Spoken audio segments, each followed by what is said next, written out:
couple of people at the immigration department. So You've got some fans there? yes, we do, and they let us by.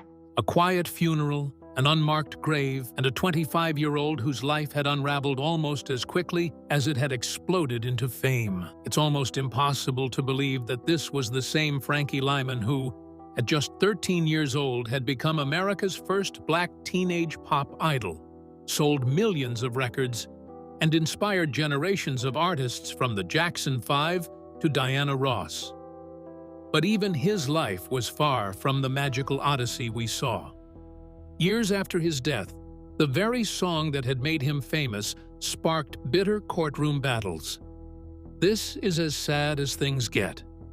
If you remember Frankie Lymon today, you'll see a side of him you never knew. No one showed up to his funeral, and he died all alone. No big player from the industry showed up to his funeral. When Frankie Lymon died on February 27, 1968, there were no flashing cameras outside the funeral home. There was no nationally televised memorial, no procession of famous musicians, and no parade of record executives paying tribute to the teenage star who had helped change American music. His funeral was a modest, private service attended by family members and those closest to him. A stark contrast to the extraordinary fame he had once enjoyed. Barely 12 years earlier, he had been one of the biggest attractions in rock and roll. Now, the industry that had profited so handsomely from his voice appeared to have moved on. Following the service, Frankie was buried at St. Raymond's Cemetery in the Bronx, New York. There was nothing unusual about the cemetery itself. Thousands of New Yorkers had been laid to rest there for generations. What was unusual was what happened next. Or rather, what didn't happen.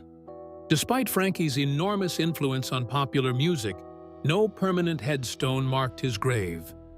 Visitors could locate the general burial area through cemetery records, but there was no monument celebrating the boy whose voice had introduced millions of listeners to a new era of rock and roll. For years, one of music's earliest teenage superstars rested beneath an unmarked patch of earth. This in itself became one of the saddest symbols of Frankie's life. A singer whose voice had once filled concert halls had become almost invisible in death. But then, during the early 1980s, as interest in the pioneers of rock and roll began growing again, doo-wop enthusiasts discovered that Frankie still had no proper memorial. Many were stunned. Some had assumed a recording legend of his stature would have received a monument decades earlier. Instead of waiting for record companies or publishers to act, ordinary admirers decided to do something themselves. Fan clubs, local musicians, and preservation groups organized fundraising campaigns and benefit concerts, collecting donations from people who simply believed Frankie deserved better. Decades after his death, strangers were giving back something the industry had never fully given him: recognition. The effort succeeded. Supporters eventually raised enough money to commission a granite headstone honoring Frankie's life and achievements. It seemed like the perfect ending to a tragic story. Yet, remarkably, another unexpected twist was waiting: the battle that started after Frankie was gone. Most celebrity stories end with a funeral. Frankie Lymon's did not. In many ways, the strangest chapter of his life began only after he was gone. He had left behind no known will, very little money, and a career that many assumed had faded into history. There was little reason to expect years of courtroom battles. After all, what was left to fight over? The child star who had once sold millions of records had died virtually penniless. For more than a decade, his estate attracted little public attention. Then, almost overnight, everything changed. The turning point arrived in 1981, when Diana Ross recorded a new version of "Why Do Fools Fall in Love?" The song became an international hit, introducing Frankie's music to an entirely new generation. Radio stations embraced it, record stores stocked it, and royalty payments connected to the composition increased dramatically. Suddenly, lawyers, publishers, and family members were looking at Frankie's estate in a completely different way. The man who had struggled financially throughout his adult life was now generating substantial income again, 13 years after his death. But to whom should the money go? 3 women stepped forward, each insisting she was Frankie's lawful widow. The first was Elizabeth Waters, who claimed she had married Frankie in Virginia during October of 1964. The second was Zola Taylor, the glamorous singer from the legendary vocal group The Platters, who maintained that she and Frankie had married in Mexico during 1965. The third was Amira Eagle, a school teacher from Georgia, who married Frankie in June of 1967 while he was serving in the United States Army. At first glance, the situation appeared impossible. Frankie could not legally have had 3 wives at the same time. Something didn't add up. As the evidence emerged, the case became even more complicated. Elizabeth Waters undeniably had a marriage ceremony with Frankie, but investigators discovered that she had never legally divorced her previous husband before marrying him. Under the law, that made her marriage to Frankie invalid. Zola Taylor's claim presented a different problem. She consistently insisted the Mexican wedding had taken place. Yet years of legal proceedings failed to uncover convincing documentation. Amira Eagle, meanwhile, possessed the strongest paperwork, including an official marriage certificate from their church wedding. Yet even her claim depended on the courts determining that Frankie's earlier relationships were not legally binding. The courtroom drama lasted for years and produced unexpected twists. During November of 1988, a New York judge initially ruled that Elizabeth Waters was Frankie's legal widow. This would have entitled her to hundreds of thousands of dollars in future royalty income. For a brief period, it appeared the case had finally been settled. But the victory proved temporary. On appeal, higher courts carefully reviewed the evidence and reached a different conclusion. Because Elizabeth's previous marriage had never been legally dissolved, she had lacked the legal capacity to marry Frankie in the first place. Her claim collapsed. Zola Taylor's case also failed because the alleged Mexican marriage could not be sufficiently established. In the end, Amira Eagle emerged as the only claimant whose marriage satisfied the legal requirements. She was ultimately recognized as Frankie's lawful surviving spouse. The widow battle, however, was never simply about romance. It was about money. He changed rock and roll before he turned 14. Before Elvis Presley became the king, before the Beatles conquered America, before Michael Jackson became the king of pop, there was a skinny 13-year-old boy from Harlem whose voice helped ignite the birth of rock and roll. His name was Frankie Lymon, and for a brief moment in the 1950s, he was the biggest teenage star in the country. He inspired generations of musicians, sold millions of records, and became one of the first black youth idols to captivate mainstream America. But if the boy made a fortune before he was old enough to drive, how did he end up dying broke at just 25 years old? To make sense of it all, we need to start from the very beginning. Franklin Joseph Lymon was born on September 30th, 1942, in Harlem, New York City, to a struggling working-class family. His father, Howard Lymon, drove trucks and occasionally sang gospel, while his mother, Jeanette, worked as a domestic cleaner. Money was always scarce. Frankie delivered groceries as a child and grew up surrounded by Harlem's vibrant street corner singing culture. Music for him was an escape. Nobody could have imagined that those same streets would soon produce one of the most influential voices in popular music. The turning point came almost by accident. Around 1955, Frankie joined a neighborhood vocal group called The Premiers, which later became The Teenagers. The group often rehearsed in the hallway of a Harlem apartment building because none of the boys had enough room at home. One day, singer and producer Richard Barrett happened to hear them practicing. Impressed by their raw talent, Barrett arranged an audition with record executive George Goldner. During that audition, fate intervened. The group's usual lead singer, Herman Santiago, was, depending on who you ask, either suffering from a sore throat or arrived too late. Frankie stepped forward, sang lead on a song called Why Do Fools Fall in Love, and instantly stole the room. Released in January of 1956, the record exploded. It climbed to #1 on the Billboard Rhythm and Blues chart, reached the top 10 on the pop charts, and eventually sold millions of copies worldwide. Almost overnight, Frankie Lymon became America's first black teenage pop superstar. His youthful soprano voice sounded unlike anything audiences had heard before. Teenage girls screamed at concerts years before Beatlemania. Television producers rushed to book him. The Teenagers appeared on national programs, toured internationally, and even crossed over into Hollywood films. At just 13 years old, Frankie had become a cultural phenomenon. He had proven that rhythm and blues could reach mainstream white audiences during an era still deeply divided by segregation.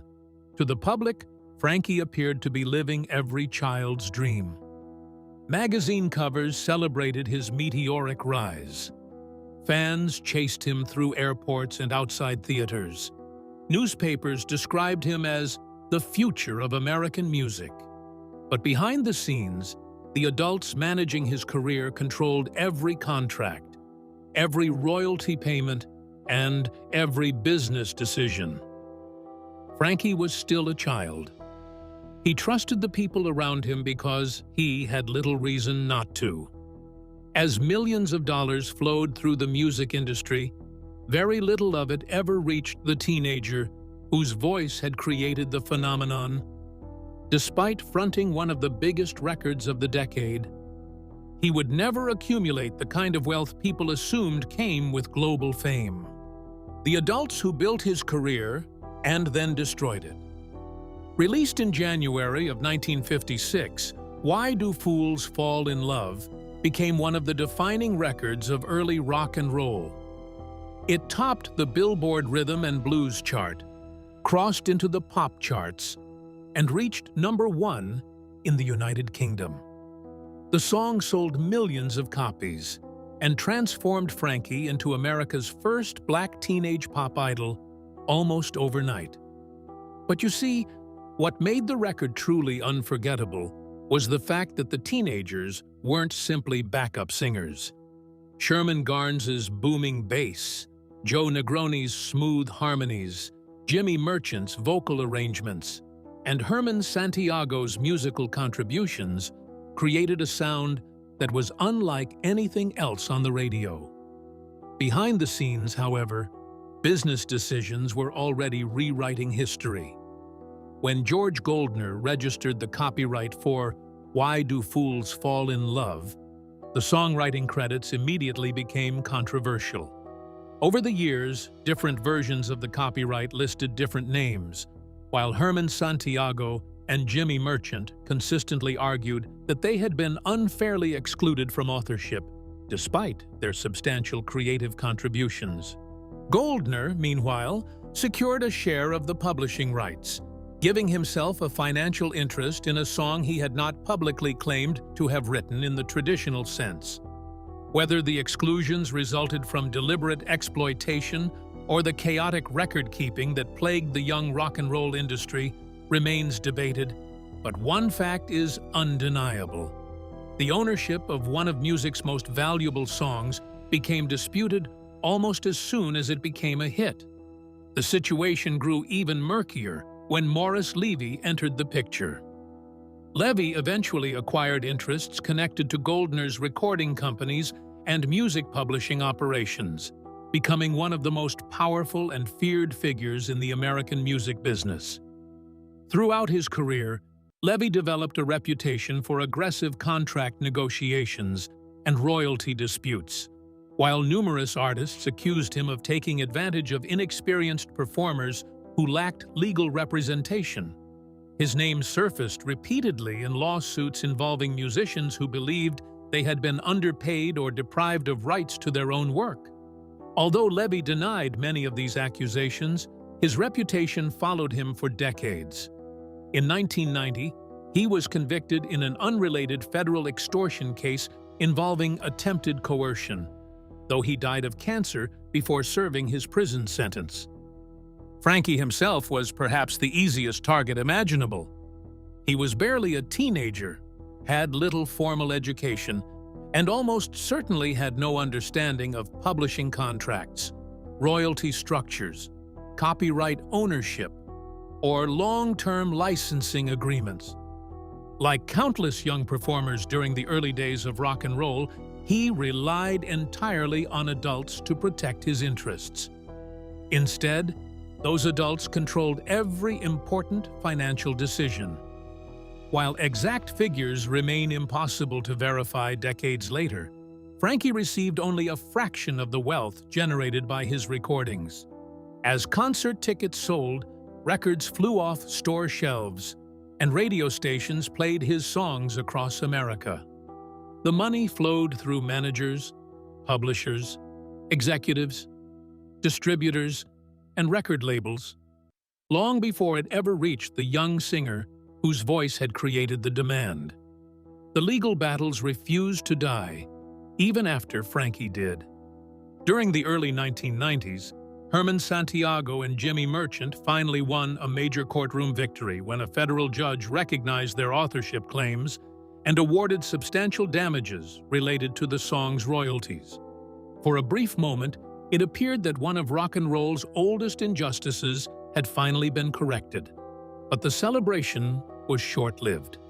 In 1996, a federal appeals court overturned the ruling, not because it concluded the historical claims lacked merit, but because the lawsuit had been filed too late under the applicable statute of limitations.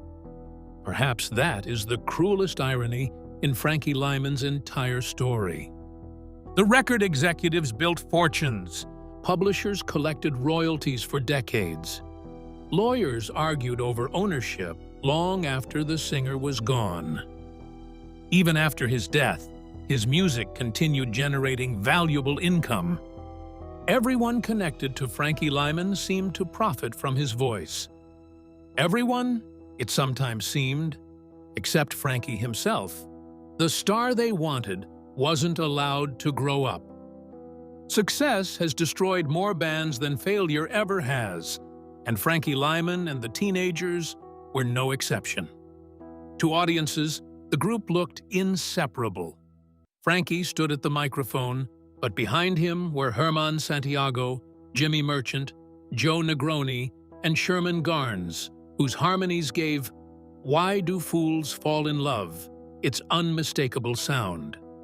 Together, they had created one of the defining records of the rock and roll era. But behind the curtain, the music industry saw something very different. Record executives weren't interested in selling a group of talented teenagers. They believed they had found a star. And stars were easier to market than bands. As "Why Do Fools Fall in Love" climbed the charts throughout 1956, the promotional material slowly began to change. Newspaper advertisements increasingly highlighted Frankie's face. Magazine articles focused almost entirely on the 13-year-old lead singer. Television hosts introduced him as the attraction audiences had come to see, while the other boys gradually faded into the background. During overseas performances, management sometimes placed Frankie alone under the spotlight, while the rest of the teenagers remained behind him, or even off to the side. Naturally, the balance that had once made them friends was beginning to disappear. Frankie was never a one-man act. The Teenagers had developed their sound together on the streets of Harlem. Sherman Garnes's bass vocals anchored the songs. Jimmy Merchant helped shape arrangements. Herman Santiago had originally been the group's lead singer and remained central to its musical identity. Yet audiences increasingly saw only one name on theater marquees. By the end of 1957, the inevitable happened. Frankie Lymon officially left the Teenagers to pursue a solo career. On paper, the decision made perfect business sense. Child stars had become incredibly profitable, and Frankie had already become one of the most recognizable faces in American music. Record executives believed they could build an even bigger brand around him alone. What they underestimated was how much of his success depended on the chemistry of the group itself. Then something happened that no manager, producer, or marketing executive could control. Frankie grew up. As he entered puberty, the angelic soprano voice that had made him famous naturally deepened into a mature tenor. It was an ordinary biological change experienced by everyone. Yet for Frankie, it became a professional catastrophe. Audiences had fallen in love with the sound of a child. When that sound disappeared, much of the public's fascination disappeared with it. There was nothing wrong with his new voice. It simply wasn't the voice that had become one of the most recognizable in America. The commercial decline was swift. Solo releases such as My Girl and Little Bitty Pretty One received attention but never approached the extraordinary success of his earliest recordings. Concert promoters who had once competed to book him became increasingly cautious. Radio stations that had played his music relentlessly began shifting toward newer artists as rock and roll rapidly evolved. By the time Frankie reached adulthood, the teenage sensation who had once inspired screaming crowds was struggling to recreate the magic that had seemed effortless only a few years earlier. Then came one of the strangest and most revealing moments of his career. On July 19, 1957, Frankie appeared on ABC's nationally televised music program, The Big Beat, hosted by legendary disc jockey Alan Freed. During the broadcast, Frankie danced with a white teenage girl from the audience. Today, the moment would barely attract attention. In 1957 America, it sparked outrage. Many Southern television affiliates and viewers condemned the interracial dancing, flooding the network with complaints during an era when segregation still shaped much of American public life.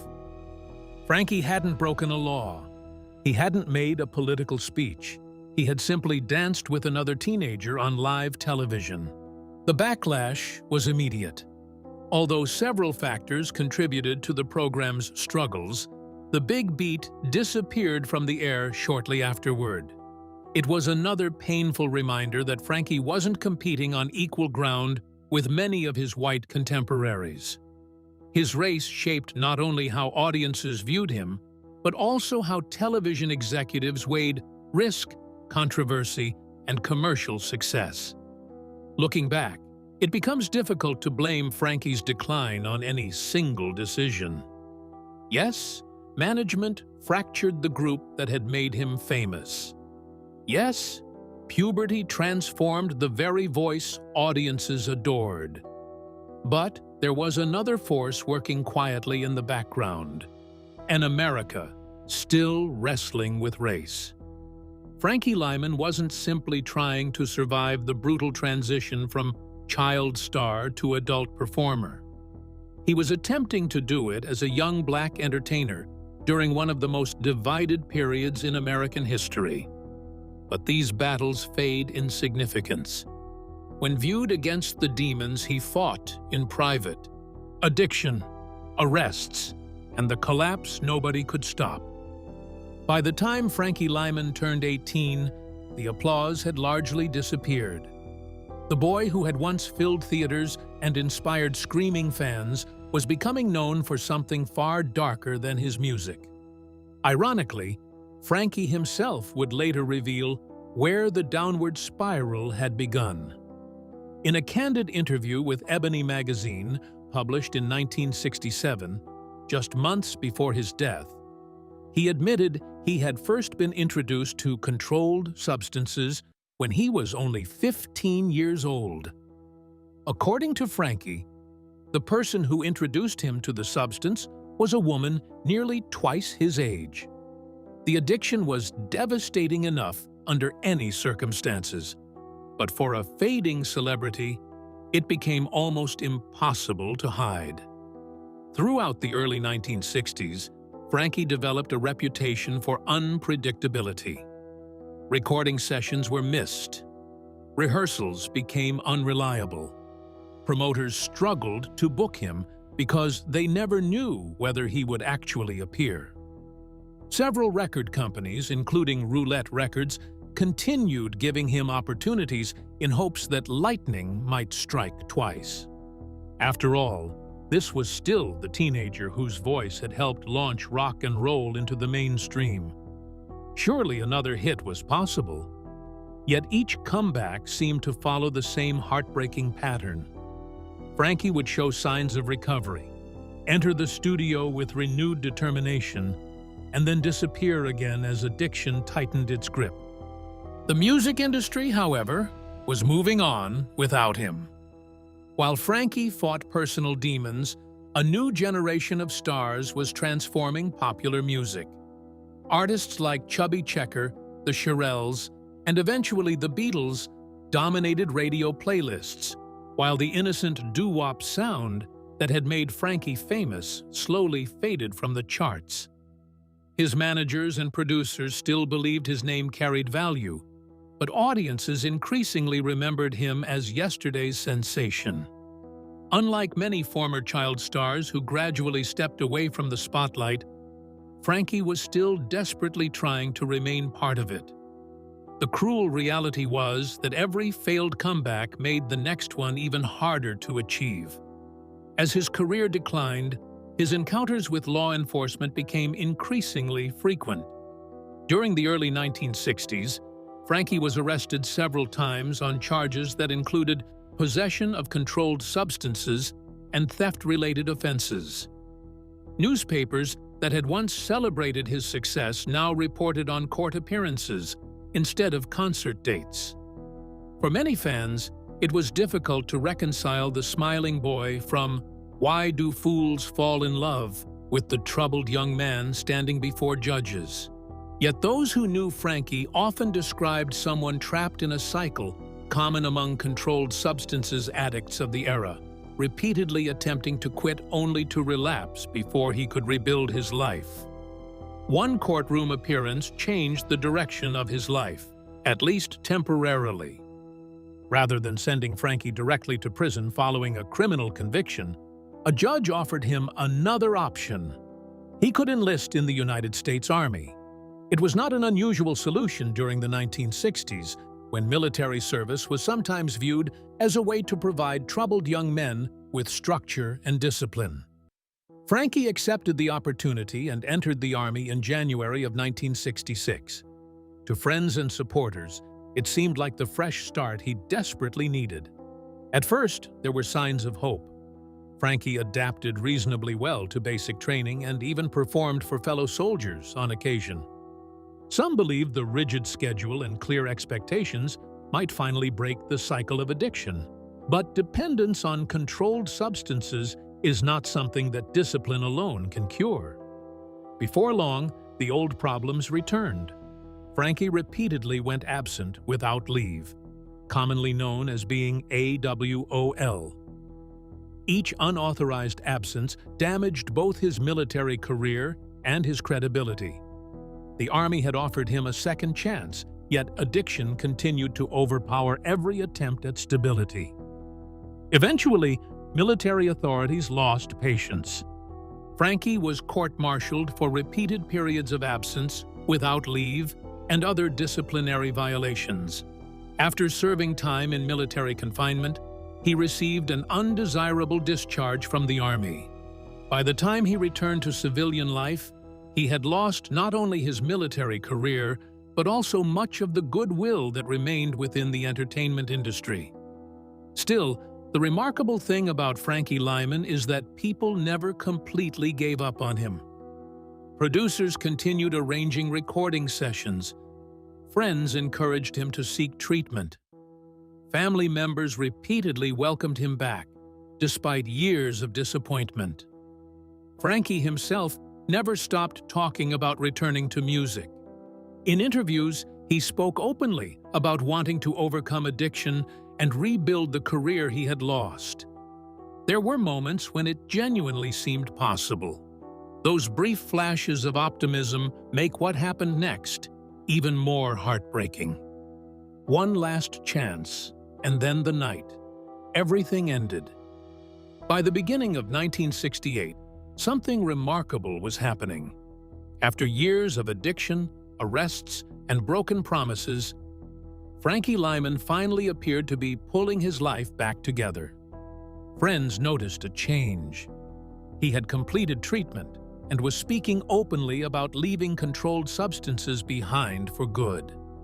In one of his final interviews with Ebony magazine, Frankie admitted the mistakes that had nearly destroyed him and insisted he wanted to become an example rather than another statistic. "I have been born again," he declared, expressing hope that other young people could learn from his experience. For the first time in years, it sounded as though the former child star genuinely believed his best days might still be ahead of him. The music industry had not completely forgotten him either. Despite everything that had happened, Roulette Records decided Frankie deserved another chance. The label arranged a new recording session, offering him an opportunity that many struggling artists never receive: a chance to rewrite the ending. Rock and roll was changing rapidly, but nostalgia for the pioneers of the genre was beginning to grow. Frankie was still only 25 years old. His voice had matured, his life experiences had deepened, and there was cautious optimism that audiences might embrace him as an adult performer. If he could just stay clean, a comeback was possible. The timing could hardly have been more symbolic. Frankie returned to Harlem, the neighborhood where everything had begun more than a decade earlier. The apartment buildings, sidewalks, and street corners that had once echoed with teenage harmonies still surrounded him. Although the fame had faded, Harlem remained home. He stayed with his grandmother, Beatrice, whose house had become one of the few constants in a life otherwise defined by instability. It was a quiet setting, far removed from the theaters, television studios, and hotel suites that had once been part of his everyday routine. Perhaps that familiarity offered comfort. Perhaps it also brought back painful memories of everything he had lost. Those closest to Frankie later recalled that he seemed hopeful about the recording session, but recovery from controlled substances addiction is rarely a straight path. Modern addiction specialists describe relapse as one of the greatest challenges facing recovering users, particularly during periods of stress or major life transitions. Whether Frankie felt pressure about returning to the studio, struggled with old temptations after returning to familiar surroundings, or simply lost another battle with a disease, no one can say with certainty. What is known is that sometime during the night, he spiraled down into the abyss once more. It would be the last decision he ever made. On the morning of February 27, 1968, Frankie Lymon was found dead in the bathroom of his grandmother's home in Harlem. The official cause of death was an overdose. He was 25 years old. News of his death stunned many who remembered the smiling teenager from the 1950s, but for others who had watched his long struggle with addiction, the ending felt heartbreakingly familiar. The contrast was almost impossible to comprehend. Only 12 years earlier, Frankie had stood at the center of one of the biggest musical explosions in American history. He had sold millions of records, toured internationally, appeared on national television, and inspired artists who would themselves become legends. Yet, when he died, there was little evidence of the wealth or glamour people associated with such success. The fortune many assumed he had earned had long since vanished. Perhaps the saddest detail is how close Frankie appeared to be. Unlike many celebrity tragedies that arrive without warning, his final weeks contained genuine signs of hope. He had spoken publicly about recovery. He had another recording contract. Industry insiders were willing to give him another opportunity despite years of disappointment. Looking back, it is impossible not to wonder whether the outcome might have been different had modern addiction treatment been available or had child performers received stronger legal and emotional support. Those questions, sadly, can never be answered. But it just goes to show everyone just how vulnerable Frankie had been from the very beginning. He entered one of the toughest industries in the world before he was old enough to understand it. Frankie Lymon's death marked the end of one story, but not the end of his influence. OUTR. Well, that's it for now. Thanks for watching. Did you like this video? If you did, please consider liking, dropping a comment, and hitting the subscribe button so that you don't miss out on our new uploads. Also, don't miss this video you see on your screen right now. It's truly unbelievable.